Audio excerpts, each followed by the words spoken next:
بسم الله الرحمن الرحيم. الحمد لله وحده والصلاة والسلام على من لا نبي بعد. أما بعد، وبأسانيدكم المتصلة حفظكم الله إلى أمير المؤمنين في الحديث محمد بن إسماعيل بن إبراهيم بن المغيرة بن البرديس وترجع في البخاري رحمه الله تعالى. اللهم اغفر لشيخنا ولمشايخنا والسامعين والحاضرين آمين يا رب العالمين. قال رحمه الله: بسم الله الرحمن الرحيم. كتاب الحيض. وقول الله تعالى: ويسألونك عن المحيض قل هو أذى فاعتزلوا النساء في المحيض ولا تقربوهن حتى يطهرن فإذا تطهرن فأتوهن من حيث أمركم الله إن الله يحب التوابين ويحب المتطهرين. باب كيف كان بدء الحيض. قول النبي صلى الله عليه وسلم: هذا شيء كتب الله على بنات آدم. وقال بعضهم: كان أول ما أرسل الحيض على بني إسرائيل. قال أبو عبد الله: وحديث النبي صلى الله عليه وسلم أكثر. وفي قال حدثنا علي بن عبد الله قال حدثنا سفيان قال سمعت عبد الرحمن بن القاسم قال سمعت القاسم يقول: سمعت عائشة رضي الله عنها تقول: خرجنا لا نرى إلا الحج فلما كنا بصريف وحصت فدخل علي رسول الله صلى الله عليه وسلم وأنا أبكي فقال: ما لك أنفستي؟ قلت: نعم. قال: إن هذا أمر كتب الله على بنات آدم فقض ما يقضي الحاج غير أن لا تطوفي بالبيت. قالت: وضحى رسول الله صلى الله عليه وسلم النساء بالبقر. بسم اللہ الرحمن الرحیم. الحمد للہ رب العالمین والصلاة والسلام علی سید الانبیاء والمرسلین محمد وآلہ وصحبہ اجمعین. اما بعد، مصنف رحمۃ اللہ تعالیٰ علیہ نے اب یہاں سے کتاب الطہارت کو ختم کرنے کے ساتھ ساتھ یہاں سے حیض اور نفاس اور استحاضہ ان مسائل کو تمہارے سامنے ذکر کیا ہے.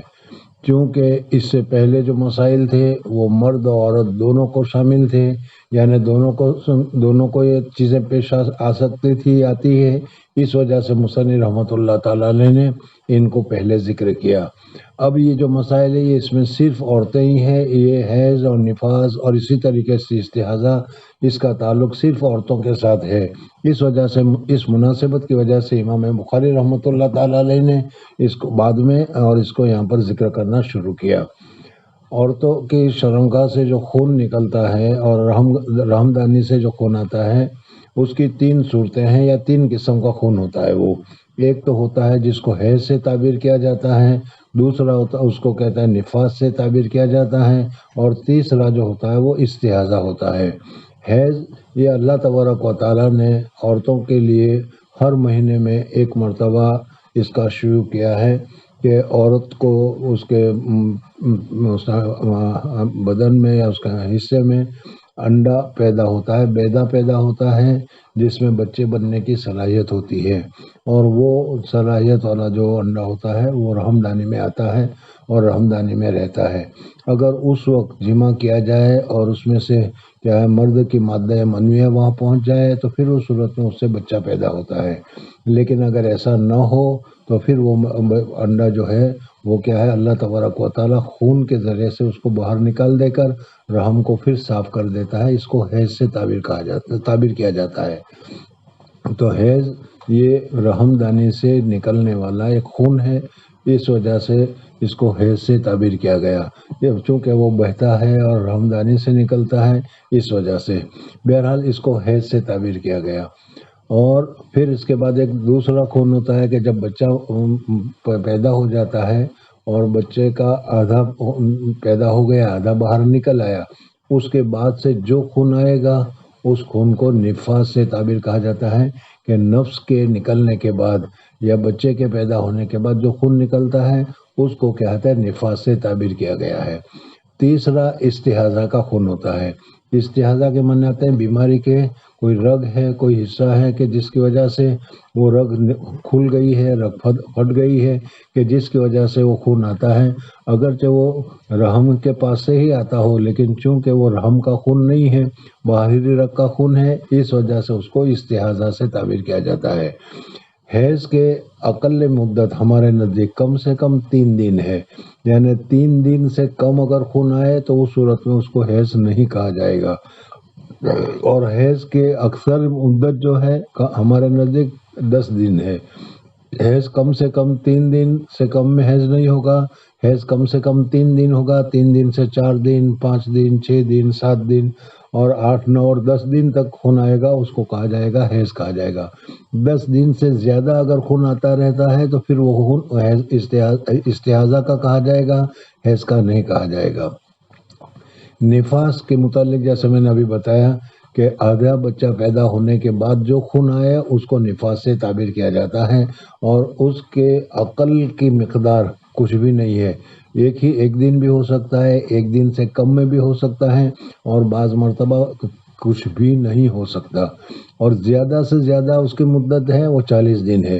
40 دن تک نفاس آ سکتا ہے، 40 دن سے زیادہ اگر خون آ گیا تو پھر وہ کیا ہے 40 دن تک تو نفاس کا ہوگا، اور پھر جتنا زیادہ آیا وہ اس کو بیماری کا خون کہا جائے گا، اور تیسرا جو ہے وہ استحاضہ ہے جو بیماری کی وجہ سے ہوتا ہے۔ بہرحال مصنف رحمۃ اللہ تعالی علیہ نے اپنی عادت کے مطابق قرآن پاک کی آیت کو ذکر کیا، اور حیض کے متعلق اللہ تبارک و تعالیٰ نے قرآن پاک میں جو احکام ذکر کیے تھے اس آیت کو ذکر کرنے کے بعد امام بخاری رحمۃ اللہ تعالی علیہ اب گویا کہ پوری کتاب یا پورا حیض کے مسائل اسی آیت کی تفسیر میں اور اسی آیت کے خلاصے میں تمہارے سامنے ذکر کریں گے۔ وقول اللہ تعالیٰ وَيَسْأَلُونَكَ عَنِ الْمَحِيضِ، حضور اقدس صلی اللہ علیہ وسلم کے زمانے میں مدینہ منورہ میں یہود بھی رہتے تھے۔ یہودیوں کے یہاں حائضہ عورت کے ساتھ کس طریقے سے معاملہ کیا جائے اور کس طریقے سے عورتوں کے ساتھ معاملہ کرنا چاہیے، اس مسئلے کو بھی پہلے سمجھ لو تاکہ اچھی طریقے سے سمجھ میں آ جائے۔ ہمارے یہاں مشرکین لوگ رہتے ہیں، ہندوستان میں ہندو لوگ رہا کرتے ہیں، ان لوگوں کا بھی مسئلہ ایسا ہی ہے کہ حیض جو ہے وہ تو ہر عورت کو آئے گا جیسا بنات آدم کی وجہ سے، جیسا بھی بیان کریں گے، لیکن کیا ہے چاہے وہ ہندو ہو، چاہے وہ کیا کرسچن ہو، چاہے وہ مسلمان ہو، لیکن ہر ایک کا معاملہ ایسی عورتوں کے ساتھ الگ الگ ہے۔ یہودی کے یہاں تو جب عورت کو حیض آتا تھا تو اس سے بالکل کنارہ کشی اختیار کر لیتے تھے اور اس کے ساتھ کسی قسم کا کوئی تعلق نہیں رکھتے تھے، حتیٰ کہ نہ تو اس کے ساتھ کھانا، نہ اس کے ہاتھ کا کھانا، نہ اس کے ساتھ رہنا، نہ اس کو ہاتھ لگانا، بالکل اچھوت کر دیتے تھے، اور اچھوت کرنے کے بعد اس کو کیا الگ کمرے میں چھوڑ دیا جاتا تھا، الگ کمرے میں رکھا جاتا تھا، اور اس کے ساتھ کسی قسم کا کوئی تعلق نہیں کیا جاتا تھا۔ ہمارے یہاں ہنود جو ہے اس میں بھی تقریباً ایسا ہی ہے کہ جب کسی عورت کو حیض آ جاتا ہے تو اس کو نہ کھانا پکانے کی اجازت ہوتی ہے، نہ کچھ ہوتی ہے، اور الگ سے کر دی جاتے ہیں، لیکن یہ صرف 2-3 دن ہی کے لیے ہوتا ہے، پھر 2-3 دن کے بعد ان کے معاملہ ختم ہو جاتا ہے۔ بہرحال ان لوگوں کے یہاں یہ مسئلہ ہے۔ حضور اقدس صلی اللہ علیہ وسلم مدینہ منورہ تشریف لے گئے تو مدینہ منورہ میں یہود بھی تھے اور کیا ہے کافر بھی تھے اور مسلمان بھی تھے۔ تو یہودیوں کا جو یہ طرز تھا کہ وہ عورت کے ساتھ بالکل اچھوت کا بہار کرتے تھے اور اچھوت کے طریقے سے وہ رہتے تھے، اور حضور اقدس صلی اللہ علیہ وسلم کا معمول تھا کہ جس چیز میں احکام آ گئے اس میں تو وہ احکام کے مطابق عمل کرتے تھے، اور پھر کیا ہے دوسرے مسئلوں میں حضور اقدس صلی اللہ علیہ وسلم اہل کتاب ہونے کی وجہ سے یہودیوں کے ساتھ مشابہت اختیار کر لیتے تھے، لیکن یہ قوم جو تھی وہ کیا ہے حضور اقدس صلی اللہ علیہ وسلم کے ساتھ بہت زیادہ مخالفت اور دشمنی کیا کرتی تھی۔ اس وجہ سے صحابہ کرام رضوان اللہ تعالی علیہ مجمعین حضور اقدس صلی اللہ علیہ وسلم کے پاس گئے اور جا کر کہا کہ یا رسول اللہ صلی اللہ علیہ وسلم، یہ یہود حیض کے ایام میں اپنی عورتوں کے ساتھ بالکل اچھوت کا برتاؤ کرتے ہیں، تو کیا ہم ان کی مخالفت میں عورتوں کے ساتھ حالت حیض میں ملنے کا معاملات کریں اور اس کے ساتھ جمع وغیرہ بھی کریں یا نہ کریں؟ یہ حضور صلی اللہ علیہ وسلم سے سوال کیا، تو اس کے جواب میں اللہ جل جلالہ ومن والہ نے یہ آیت نازل کی وَيَسْأَلُونَكَ عَنِ الْمَحِيضِ قُلْ هُوَ أَذًى، آپ ان کو کہہ دیجئے کہ یہ اذى ہے، یہ گندگی ہے۔ حیض کی حالت میں جو عورت کو خون آتا ہے اس کو اذن سے تعبیر کیا گیا، اس وجہ سے کہ اس میں گندگی بھی ہے، بدبو بھی ہے، ناپاکی بھی ہے، اور حیض کے ایام میں ویسے بھی کیا ہے آدمی کو عورتوں کی طرف رغبت نہیں ہوتی اور پسندیدہ نہیں کیا جاتا ہے، اس وجہ سے ویسے بھی لوگ بچتے ہیں۔ اللہ جل جلالہ ومن والوں نے کہا قُلْ هُوَ أَذًى فَاعْتَزِلُوا النِّسَاءَ فِي الْمَحِيضِ، بس اس وجہ سے حالت حیض میں عورتوں کے ساتھ دوری اختیار کرو، اعتزال کرو، جمع وغیرہ مت کرو۔ ولا تقربوہن، اور ان کے قریب بھی مت جاؤ، حتی یطہرن، یہاں تک کہ وہ پاک ہو جائیں. پاک ہو جائے تو صورت میں فاتوہن من حیث امرکم اللہ ان اللہ یحب التوابین و یحب المتطہرین. اللہ تبارک و تعالیٰ توبہ کرنے والے کو اور پاکیزگی اختیار کرنے والے کو پسند فرماتے ہیں. اس وجہ سے تم لوگوں نے جو اپنے دل میں یہ ارادہ کیا ہے کہ یہودیوں کی مخالفت میں حالت حیض میں بھی ہم جمع کریں، یہ اچھا نہیں ہے، طہارت کے خلاف ہے، عزا کے خلاف ہے. اس وجہ سے تم اس کے ساتھ کیا ہے دور رہو، اور جب وہ پاک ہو جائے تو پھر اس صورت میں اس کے ساتھ کیا ہے جمع وغیرہ جو کرنا ہو وہ کرو. بہرحال اب مصنف رحمۃ اللہ تعالی علیہ نے اس آیت کو ذکر کیا، اور ذکر کرنے کے بعد اپنی عادت کے مطابق سب سے پہلے حیض کی ابتدا کب ہوئی، کہاں سے ہوئی، کس طریقے سے ہوئی، یہ امام بخاری رحمۃ اللہ تعالیٰ علیہ کی عادت ہے. اور پہلے آپ کو شروع میں بتایا بھی گیا تھا کہ باب کیف کان بدء الوحی میں امام بخاری رحمۃ اللہ تعالیٰ علیہ نے وحی کی ابتدا کب ہوئی، کیسے ہوئی، کس طریقے سے ہوئی، اس کو ذکر کیا تھا، اور کیف کے ساتھ باب قائم کیا تھا. اس وقت بتایا تھا کہ امام بخاری رحمۃ اللہ تعالیٰ علیہ نے اپنی بخاری میں تقریباً کیف کے لفظ کے ساتھ 30 مرتبہ 30 باب کو بیان کیے ہیں. ان میں سے یہ دوسرا باب ہے کہ جس میں بتایا جا رہا ہے کہ حیض کی ابتدا کب ہوئی، کیسے ہوئی، کس طریقے سے ہوئی. باب کیف کان بدء الحیض، حیض کی ابتدا کیسے ہوئی. وقول النبی صلی اللہ علیہ وسلم ھذا شیء کتبہ اللہ علی بنات آدم. حیض کی ابتدا کب ہوئی، اس میں دو چیزیں ذکر کی جاتی ہے. ایک تو ہے کہ حضرت آدم علیہ السلام جب تک کہ جنت میں رہے وہاں تک حیض وغیرہ کچھ بھی نہیں تھا، بالکل حضرت حوا علیہ السلام بالکل پاک صاف تھی.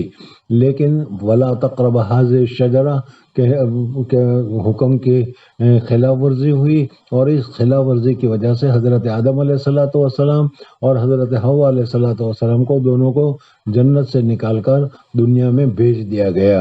جب حضرت حوا علیہ السلام دنیا میں آئی تو اس وقت اللہ تبارک و تعالیٰ نے کیا ہے حضرت حوا علیہ السلام پر اس خون کو، اس حیض کو مسلط کر دیا.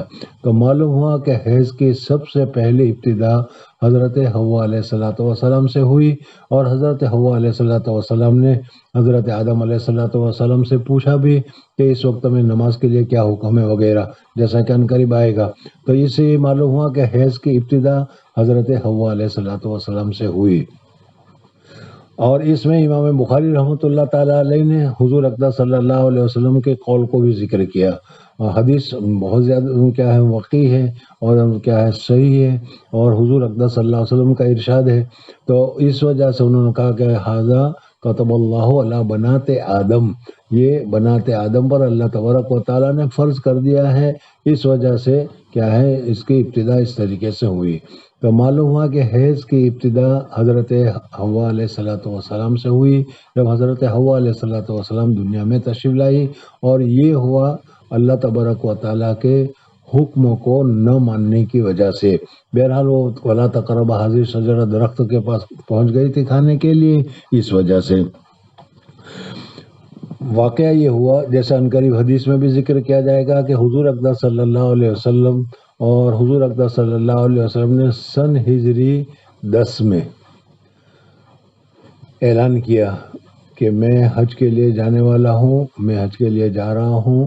جن لوگوں کو حج کے لیے آنا ہو وہ میرے ساتھ حج کے لیے آئے، تاکہ حج کے مناسک کو بھی اچھی طریقے سے دیکھ لو، اچھی طریقے سے جان لو. اعلان کیا حضور صلی اللہ علیہ وسلم نے، اور اس اعلان کرنے کی وجہ سے 10ویں ہجری میں صحابہ کرام رضوان اللہ تعالی علیہ مجمعین جس سے بند پڑتا تھا وہ سارے کے سارے تشریف لے آئے.